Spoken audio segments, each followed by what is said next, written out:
Amrabad tiger reserve. ఇటీవలి భారతదేశంలో చిరుతపులి స్థితి నివేదిక ప్రకారం తెలంగాణలోని అమ్రాబాద్ టైగర్ రిజర్వులో చిరుతపులి సంఖ్య గణనీయంగా పెరిగింది. ఏ రాష్ట్రంలో? తెలంగాణలో.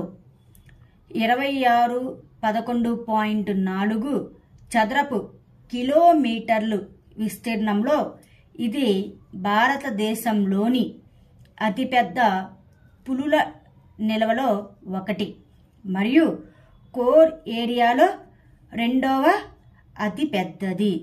ఎన్ని చదరపు కిలోమీటర్లు? 26,11.4 చదరపు కిలోమీటర్లు విస్తీర్ణంలో భారతదేశంలో అతిపెద్ద పులుల నిల్వలో ఒకటి, కోర్ ఏరియాలో రెండవ అతిపెద్దది. వాస్తవానికి నాగార్జున సాగర్, శ్రీశైలం టైగర్ రిజర్వులో భాగంగా ఉన్న అమ్రాబాద్ టైగర్ రిజర్వు రాష్ట్ర విభజన తర్వాత ఉద్భవించింది. నాగర్ కర్నూల్ మరియు నల్గొండ జిల్లాల్లో నెలకొని ఉన్న ఇది నల్లమల ఫారెస్ట్ మరియు శ్రీశైలం ఆనకట్ట మరియు నాగార్జున సాగర్ డ్యాం వంటి ముఖ్యమైన నీటి వనరులను కలిగి ఉంది. ఇది కృష్ణా నది ద్వారా ప్రవహిస్తుంది. ఏ నది ద్వారా? కృష్ణా నది ద్వారా ప్రవహిస్తుంది. నెక్స్ట్ బయోట్రిక్ విప్లవాత్మక వేస్ట్ మేనేజ్మెంట్ టెక్నాలజీ ఇండోర్ వాయు కాలుష్యాన్ని ఎదుర్కోవడానికి, నేల ఆరోగ్యాన్ని మెరుగుపరచడానికి మరియు గ్రామీణ భారతదేశంలో స్వచ్ఛమైన శక్తిని ఉత్పత్తి చేయడానికి పైరోలిసిస్ను ఉపయోగిస్తుంది. ఇది కమ్యూనిటీ స్థాయిలో పనిచేస్తుంది. ఇది స్థానికంగా ఉత్పత్తి చేయబడిన వ్యర్థాలను ఉపయోగిస్తుంది. బయో ఆయిల్, సింగస్ మరియు బయోచార్ ఎరువులను ఉత్పత్తి చేస్తుంది. ఈ ఉత్పత్తులు ఆరోగ్యకరమైన జీవనానికి దోహదం చేయడమే కాకుండా తదుపరి చక్రాలను శక్తినివ్వడం మరియు స్థానిక గ్రహాలు మరియు వ్యాపారులకు మిగులు విద్యుత్తును సరఫరా చేయడం ద్వారా స్థిరత్వాన్ని నిర్ధారిస్తాయి. నెక్స్ట్, ప్రపంచ వన్యప్రాణి దినోత్సవం 2024. ఇది ప్రతి సంవత్సరం మార్చి 3న జరుపుకుంటారు. దీని యొక్క థీమ్ వచ్చేసి ప్రజలు మరియు గ్రహాలను కనెక్ట్ చేయడం, వన్యప్రాణి సంరక్షణలో డిజిటల్ ఆవిష్కరణలను అన్వేషించడం.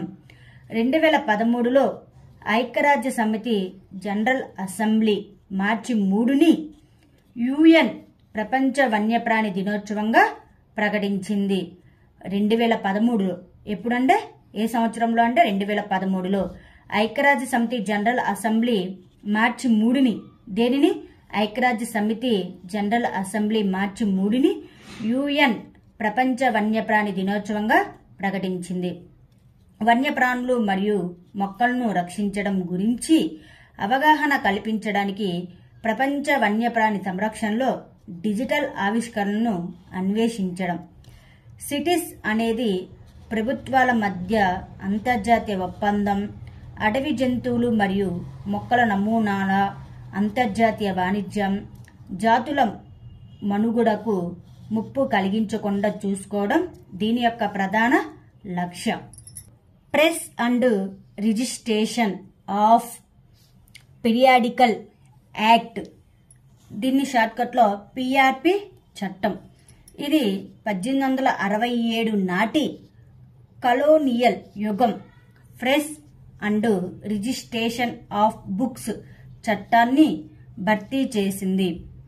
Press register general of India కార్యాలయం ప్రగి భారతదేశానికి సంబంధించిన వార్తాపత్రికల మాజీ రిజిస్టర్ ఆర్ఎన్ఐ కొత్త చట్టం యొక్క ప్రయోజనాలను అమలు చేస్తుంది.